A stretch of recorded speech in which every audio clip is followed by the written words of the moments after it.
외로움.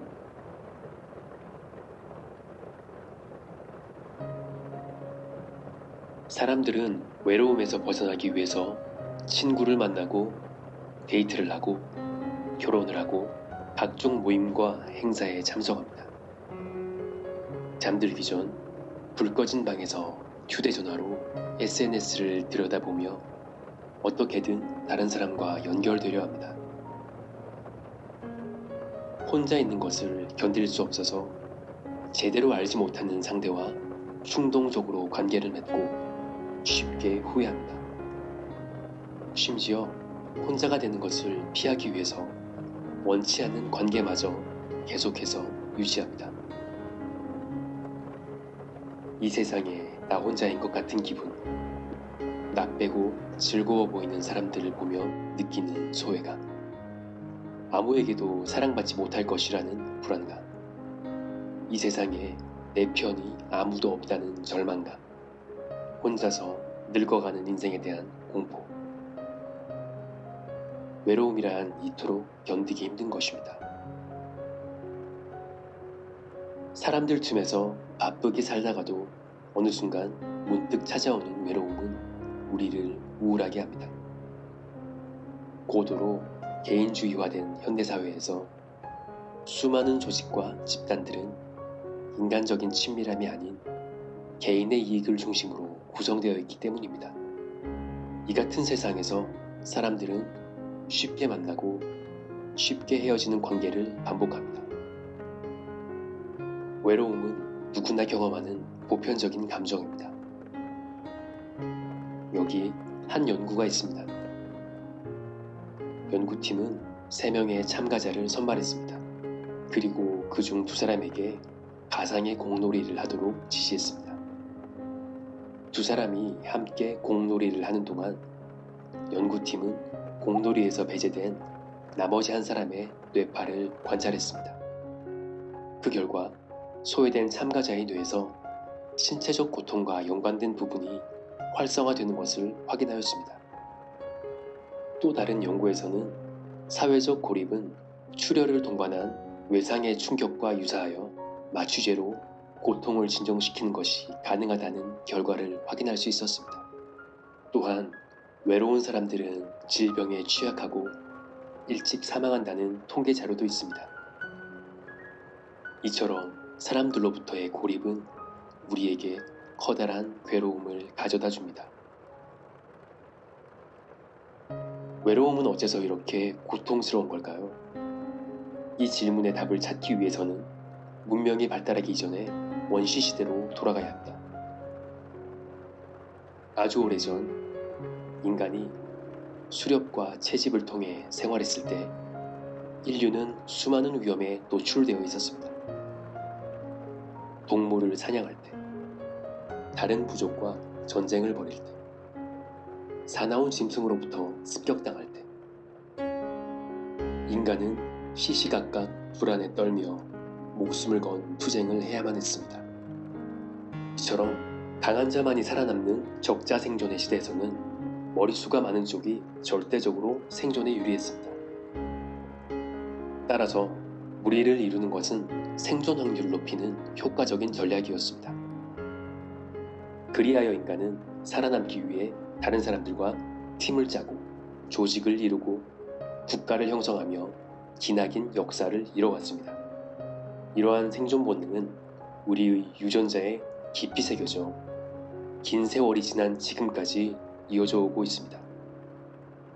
갓 태어난 아이가 어머니에게서 떨어지지 않으려 하는 것을 떠올려 보세요. 애착은 홀로 고립되는 것을 거부하는 인간의 원초적인 욕망을 드러내는 현상입니다.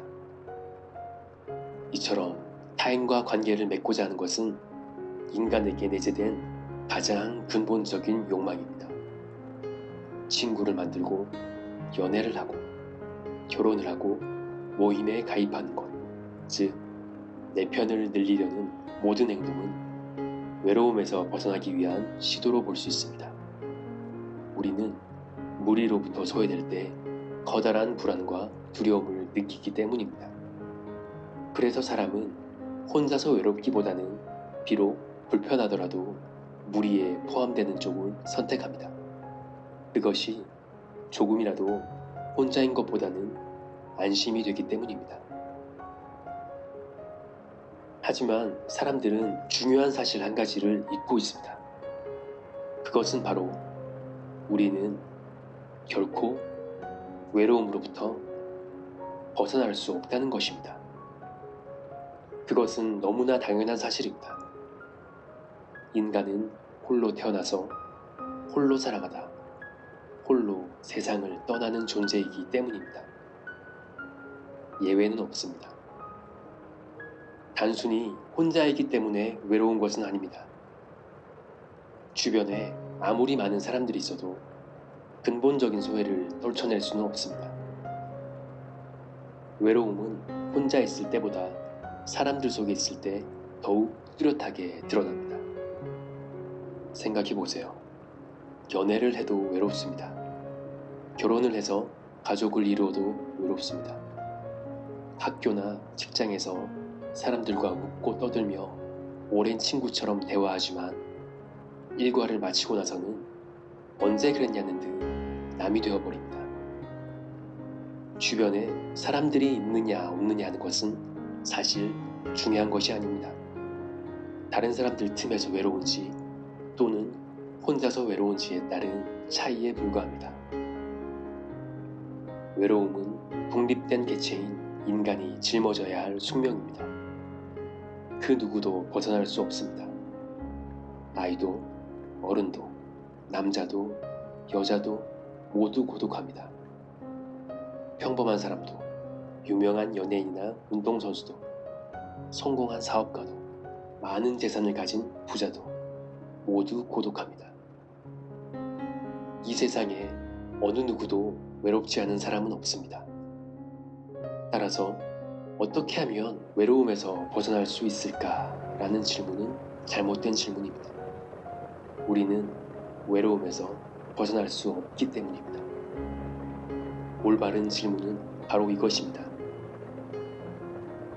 어떻게 하면 외로움을 고통이 아니라 자연스러운 삶의 일부로 받아들일 수 있는가? 생각해 봅시다. 어째서 우리는 혼자 있을 수 없게 돼버린 걸까요? 어째서 우리는 끊임없이 다른 사람을 찾아서 떠돌아다녀야 하는 걸까요? 어째서 우리는 이처럼 관계에 중독되어 있는 걸까요? 혼자 있을 때 우리는 벌거벗은 우리 자신을 마주해야 하기 때문입니다. 포장이 벗겨진 나라는 존재 그 자체를 말입니다.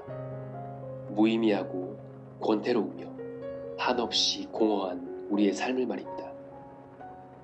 내면을 들여다보는 것은 무척이나 힘겨운 일이기 때문에 대부분의 사람들은 문제를 직면하기보다는 그냥 외부로 도망칩니다. 목적지 없이 표류하는 뗏목처럼 반복되는 일상으로 돌아갑니다. 그래야만 잠시나마 내 삶이 공허하다는 사실을 잊을 수 있으니까요.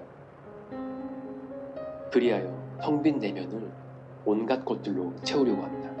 관계, 일, 성취, 소비, 명예. 하지만 그런 것들로는 당신의 공허를 단 1cm도 채울 수 없습니다.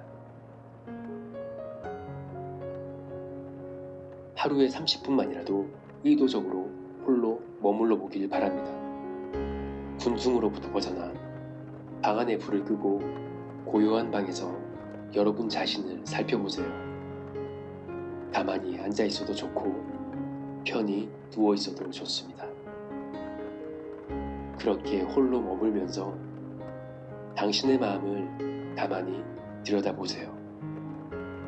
외로움이 어떻게 일어나는지, 그것이 왜 그렇게 괴로운 곳인지, 그 마음은 언제 어떻게 사라지는지, 이 모든 과정을 가만히 들여다보세요. 자기 자신에 대해 알아갈수록 두려움과 불안은 점점 줄어들 것입니다. 그래요. 당신 자신에 대해서 알아야 합니다. 사회적인 역할로서의 당신이 아니라 존재 그 자체로서의 당신 말입니다.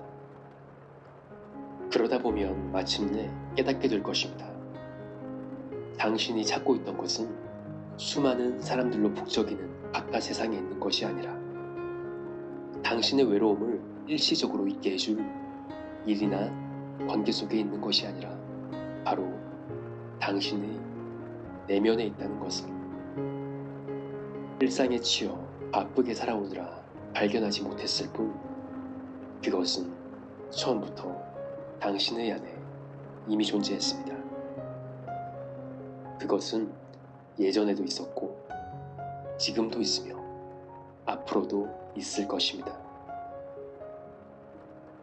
당신이 당신 자신의 내면을 온전히 들여다볼 수 있게 될 때 외로움은 잘못된 상태가 아니라 이 세상 무엇보다도 고요한 홀로 있음의 상태라는 것을 깨닫게 될 것입니다. 그제서야 마침내 당신은 혼자 있을 때도 그리고 사람들 속에서도 평온히 머물 수 있게 될 것입니다. 비로소 당신은 자유로워질 것입니다.